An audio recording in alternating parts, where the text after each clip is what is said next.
En una de sus más recientes columnas, la reconocida escritora española Irene Vallejo señaló que la política no son las artimañas de unos pocos para conseguir poder, es el arte de poder vivir todos juntos.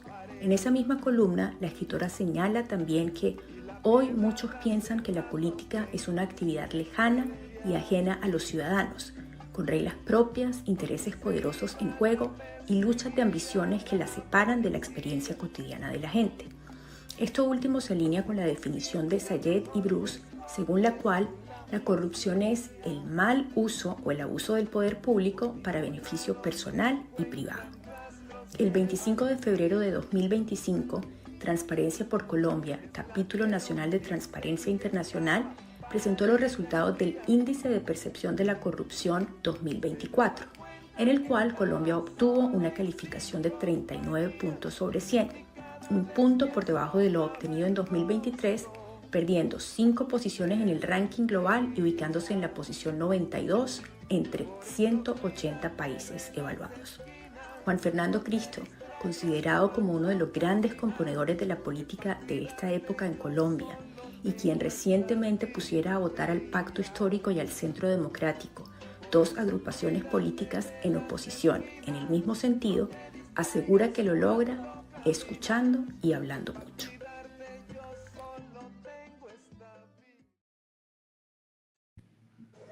Aquí ya entramos en otro tema, pero que quizás tenga que ver, yo te preguntaba, ¿por qué no hemos sido capaces de llevar el Estado a todos esos lugares en los que actúan esos grupos criminales que son capaces de las atrocidades que tú nos contabas?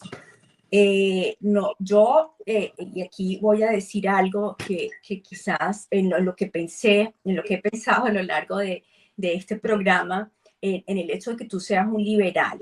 Yo eso siempre lo he creído. A mí siempre me ha dado esa impresión de tus entrevistas, también te sigo muy juiciosamente en X y cuando estuviste en el ministerio, en este gobierno.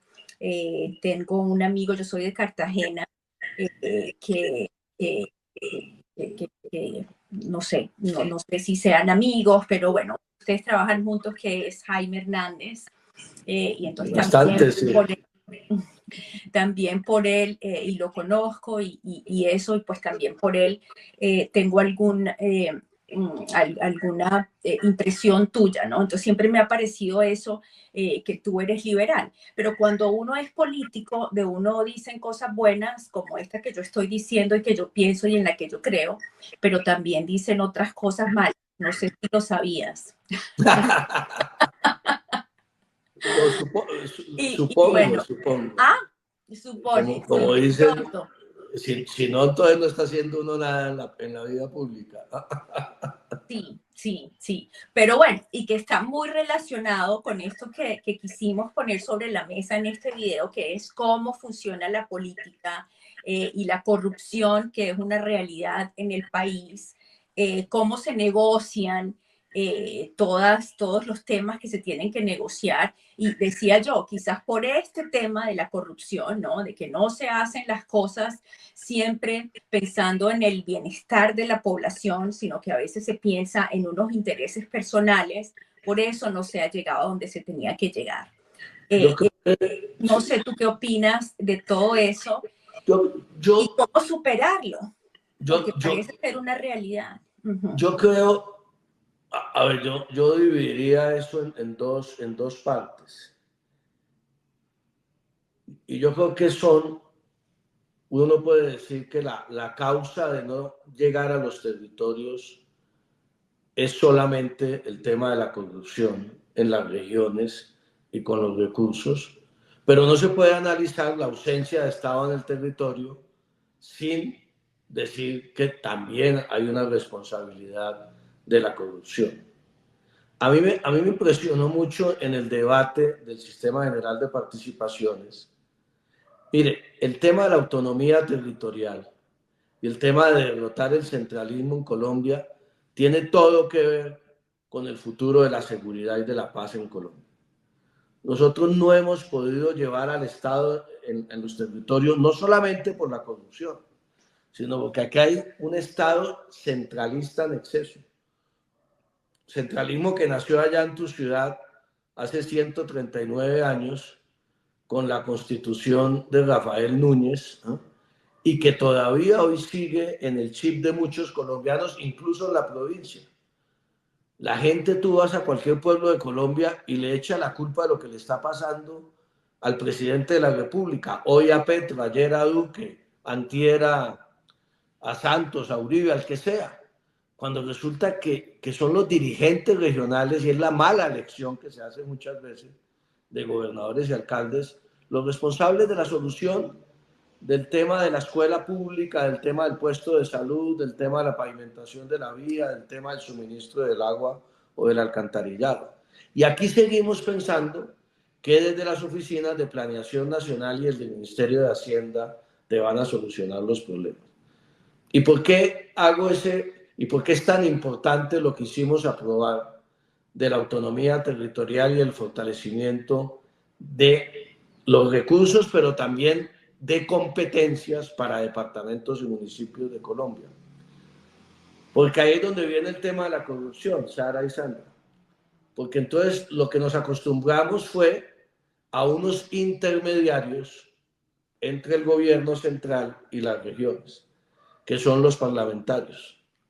Y los ciudadanos terminan exigiéndole a los parlamentarios cosas para las cuales ellos no fueron elegidos. Y entonces tú escuchas allá en tu tierra, en la costa, decir, es que este parlamentario no ha bajado ni un peso aquí a la región. ¿Qué es esa vaina de bajado un peso? Como si a uno lo eligieran. Los parlamentarios los eligen para hacer control político y para hacer leyes y para hacer debates, no para gestionar. Fíjese usted cómo se ha desfigurado totalmente el concepto de la política en Colombia. Entonces, parlamentario que no gestione, entre comillas, parlamentario que es malo para la gente en las regiones. Y hay parlamentarios que gestionan y gestionan bien y son transparentes y la plata se invierte bien. Y hay otros que lamentablemente gestionan mal y buscan su favorecimiento y su enriquecimiento personal. Y vemos todos los escándalos de corrupción todos los días. Pero la corrupción no es exclusiva de departamentos y municipios de Colombia, ni de gobernadores y alcaldes. Aquí los amigos de la centralización, una tecnocracia, una élite tecnocrática en Bogotá, incrustada desde hace décadas en Planeación Nacional y Hacienda, quieren hacernos creer que los colombianos son corruptos en la provincia, pero que en Bogotá son todos pulcros y transparentes, y eso no es cierto. Los grandes escándalos de corrupción en Colombia en las últimas décadas no han sido en los departamentos y municipios, los que hemos conocido, centros poblados, la unidad de gestión de riesgos, Odebrecht, póngale los que quiera, las zonas francas, algo ingreso seguro, son del gobierno central, no son de los gobiernos territoriales. Entonces digamos que el fenómeno de la corrupción atraviesa transversalmente al Estado y a la sociedad colombiana. Y aquí yo te contesto algo. Aquí podemos seguir asistiendo todos los días a escándalos y podemos presentar, mire, yo como senador aprobé como 10 estatutos anticorrupción, 10 leyes antitrámites, como ministro impulsé otro poco de eso. Mientras nosotros no cambiemos el sistema político, vamos a seguir en las mismas. Y aquí no hemos tomado en serio eso. Yo me volví PhD en fracaso del sistema, de las reformas al sistema político en Colombia. Una y otra vez he fracasado. En el gobierno Santos me derrotaron 2 veces. Ahora en el gobierno Petro me derrotaron ahora en diciembre nuevamente en la plenaria del Senado. Y soy un convencido. Esta es mi próxima cruzada. Pues ya la tengo desde hace varios años, pero me voy a concentrar en ello. Así como logré sacar adelante durante 4 años la ley de víctimas contra viento y marea. Hoy la gente piensa que eso fue un camino de rosas contra Uribe en ese momento.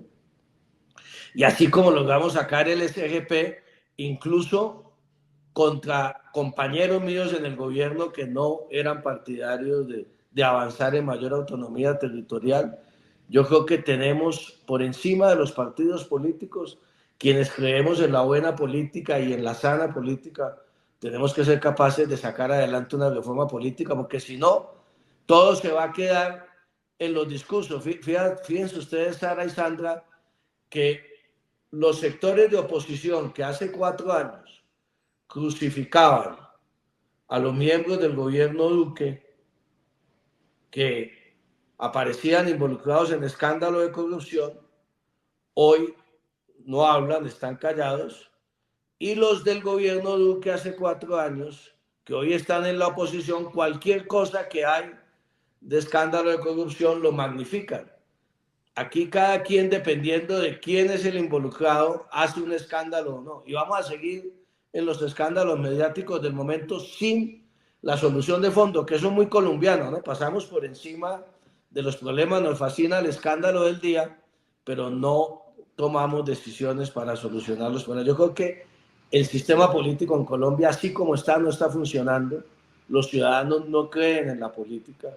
El hecho de que sea política una persona ya arranca una candidatura en desventaja, todo lo que son los outsiders, la gente que nunca ha tenido que ver con el Estado, que parece increíble, ¿no? Porque la gente debería escoger es a la gente que conoce el Estado, que sabe cómo funciona el Estado y que puede ser práctico y resolver los problemas de la gente. Aquí, lamentablemente, por esa degradación de la política, a veces se cae en lo contrario. Y precisamente, pues te queríamos contar que nosotros hemos tenido aquí varios programas en los que de manera tangencial hemos hablado sobre precisamente la descentralización. Hablamos en alguna oportunidad sobre la maldición del oro en el Chocó y cómo a comienzos del siglo XIX le resultaba más fácil a Bogotá o al presidente de turno darle la propiedad sobre los cauces, incluso de los ríos, a personas naturales para que explotaran el oro, que venir a estas regiones y tratar de hacer y de construir en ellas.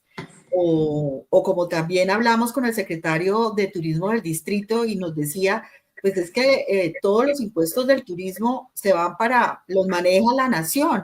Y entonces pensábamos nosotros, bueno, si hasta Bogotá se está quejando, algo no está bien.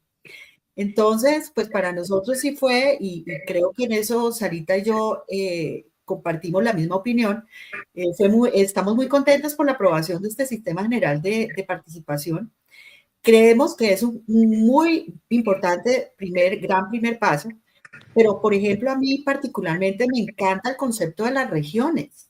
Es decir, la posibilidad de que estos departamentos que tienen unas características similares, hablemos del Tolima Grande, hablemos de pronto del Caquetá y Putumayo, hablemos de pronto de tantos otros departamentos, se puedan unir para construir obras gigantescas que les generen no solamente empleos directos, sino también desarrollo.